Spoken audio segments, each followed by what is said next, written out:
नमस्कार दोस्तों, तेज क्लासेज में आप सबका स्वागत है। आज मैं बात करूंगा बिहार स्टाफ सिलेक्शन कमीशन के द्वारा ली जाने वाली परीक्षाओं के संबंध में और उसके द्वारा जो परीक्षाएं ली जा रही हैं उसमें इतनी देरी क्यों हो रही है और क्या परिणाम है इसका, क्या प्रभाव है छात्रों पर, ये छात्र कैसे बर्बाद हो रहे हैं, स्टूडेंट्स क्या करें, बिहारी स्टूडेंट्स बिहार में रहना क्या यही हमारे लिए दुर्भाग्य की बात है, क्या यही हमारे लिए एक अभिशाप है कि हम बिहारी हैं। बिहार स्टाफ सिलेक्शन कमीशन के द्वारा प्रथम इंटर स्तरीय परीक्षा का फॉर्म 2014 में भरवाया गया था और आज 7 से 8 साल होने जा रहा है, आज तक वह क्लियर नहीं हो पाया। तो क्या इसमें उन छात्रों का क्या दोष है जो छात्र तैयारी करते करते बिल्कुल बूढ़े हो जाते हैं, उनकी पूरी जवानी बर्बाद हो जाती है और उसके बाद भी यह इतने लंबे समय तक यह आयोग कंप्लीट नहीं कर पाता है।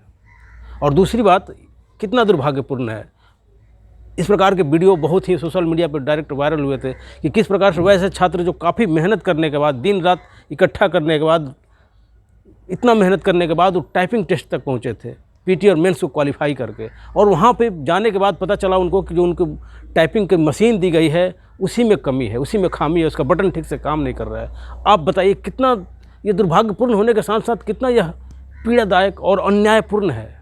उन बच्चों के बारे में तो सोचिए आप, जिनका पूरा जीवन बर्बाद हो चुका है, जिनका ये जवानी समाप्त हो चुकी है, बुढ़ा गए हैं एक तरह से वो, और उसके बाद आखिरी स्टेज में इतना मेहनत के बाद वो पहुंचते हैं और उनको टाइपिंग का मशीन ख़राब दे दिया जाता है। ये क्या कर रहा है आयोग, मतलब क्या क्या क्या कहा जाए अब इस बारे में।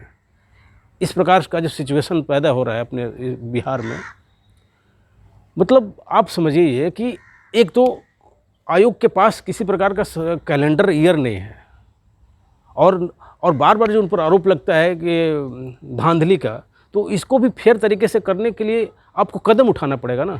आप यूपी में चले जाइए, अब उत्तर प्रदेश लोक सेवा आयोग की जो परीक्षाएं हो रही है वहाँ पे बिल्कुल कार्बन कॉपी दिया जा रहा है। तो फिर बिहार एसएससी जो है आने वाली परीक्षाओं में या क्यों नहीं दे सकता, या उसने क्यों नहीं दिया कार्बन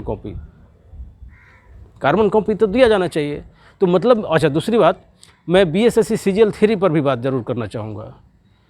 आज से नहीं बल्कि कई महीने से जो बीएसएससी के उच्च अधिकारी लोग हैं, उन लोगों के द्वारा बीएसएससी के द्वारा बार बार कहा जा रहा है, विज्ञापन दिया जा रहा है, अखबारों में प्रेस कॉन्फ्रेंस किया जा रहा है, वीडियो कॉन्फ्रेंसिंग की जा रही है कि फलाने महीने में आएगा, चलाने महीने में आएगा। यहाँ तक कि जुलाई की बात भी की गई थी कि जुलाई के आखिरी समय तक बीएसएससी सीजीएल 3 का विज्ञापन अवश्य ही आ जाएगा। किताब ये अखबारों में भी छपाया गया था, बार बार प्रभात खबर में, बाद में हिंदुस्तान में भी छपाया गया।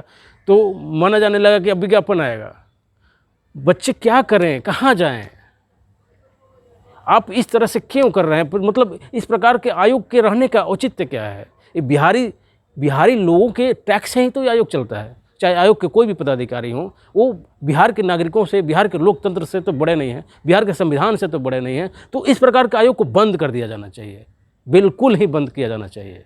इस प्रकार के आयोग की हमको आवश्यकता नहीं है, जो समय से नहीं ले सके परीक्षाएं, जो पारदर्शी तरीके से परीक्षाओं को आयोजित नहीं कर सके। क्योंकि जब आप पे आरोप लगता है, मैंने माना कि आप बहुत ही पारदर्शी हैं, तो इसके लिए आपको काम करना पड़ेगा ना। आपको सही तरीके से जो पारदर्शीपूर्ण काम है उसके लिए कार्बन कॉपी परीक्षाओं में क्यों नहीं आप देते हैं? आप दीजिए कार्बन कॉपी।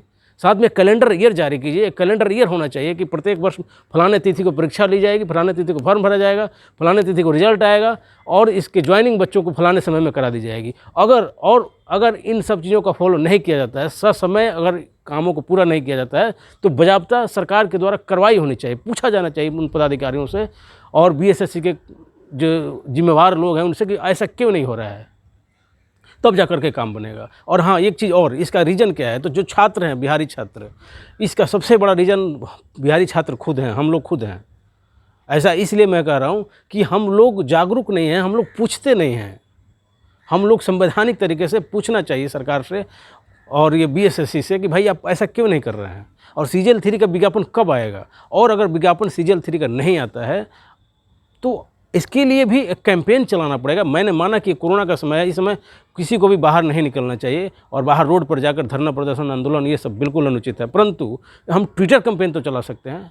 रेडी हो जाइए आप लोग ट्विटर कैंपेन के लिए, और अपने जो नेता हैं, छात्र नेता हैं, उन लोगों की बात को सुनिए और इकट्ठा होइए, यूनाइट होइए, तब जाकर के ये बीएसएससी जो है ये अपने कान में से जो उसका रुई लगा हुआ है उस रुई को निकाल करके फेंकेगा और आयोग नई भर्ती विज्ञापन जारी करेगा। अन्यथा यूं ही टरकाते रहेगी हम लोगों को। बहुत बहुत धन्यवाद।